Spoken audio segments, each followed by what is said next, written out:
ఓం శ్రీ ప్రసన్నలక్ష్మీయే నమః.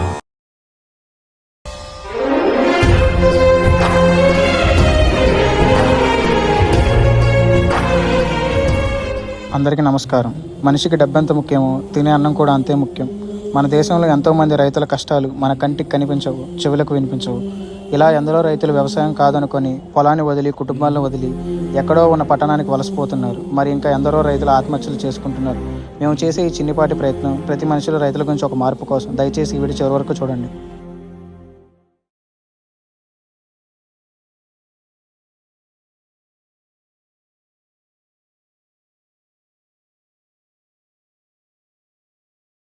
ఏమండి కాఫీ? ప్రతిసారి ఆలోచనలో ఉంటే ఎలా అండి? ఒక్కసారి మన పొలానికి వెళ్దాం రండి. అలాగే రాదా, వెళ్దాం పద.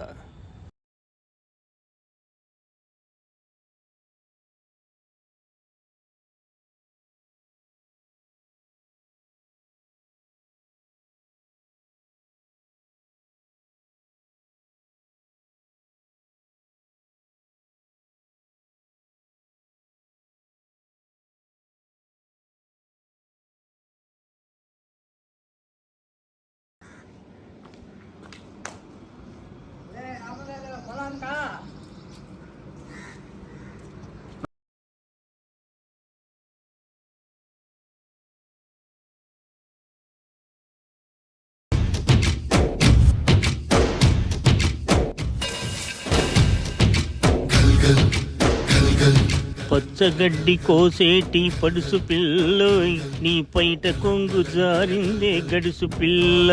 ఆశం తాకేలా వడగాలై ఈ నేల అందించే ఆహ్వానం ప్రేమంటే.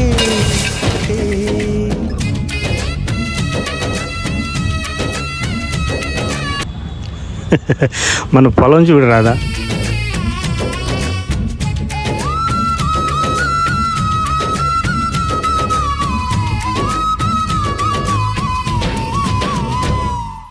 మనం వేసిన వరి ధాన్యం పంట చాలా బాగుందండి. అవును రాదా, ఈ సంవత్సరం మన అప్పులన్నీ తీరిపోతాయి. నేను ఊరు వెళ్ళి మీ అప్పులన్నీ తప్పనిసరిగా తీరుస్తానని చెప్పి వస్తాను రాదా. అలాగేనండి.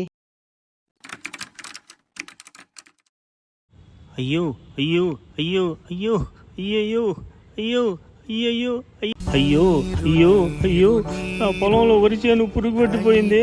భగవంతుడు నాకు ఇలా అన్యాయం చేసాను తండ్రి. అయ్యో పొలం, అయ్యో నా పొలం, నేను ఏమి చేయను. నా పొలం ఇక నేను బ్రతకలేను తండ్రి. నా పొలం, అయ్యో అయ్యో నా పొలం, నేను బ్రతకలేను. నా పొలం, నా పొలం.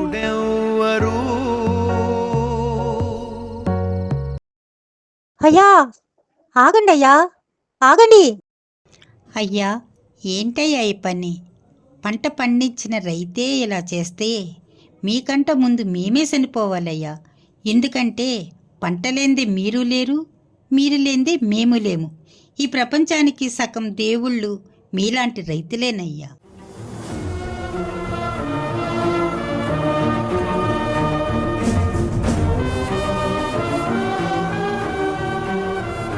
అయితే నన్ను ఇప్పుడు ఏం చేయమంటావు రాణి? మా అబ్బాయి సిటీలోకి పనికి వెళుతున్నాడు. వాడితో పాటు మీరు రవి వెళ్ళి అక్కడ ఏదో ఒక పని చేసి సంపాదించిన డబ్బుతో కొంత డబ్బు అప్పు తీర్చి మిగతా డబ్బుతో మళ్ళీ మనం పంట పండిద్దాం.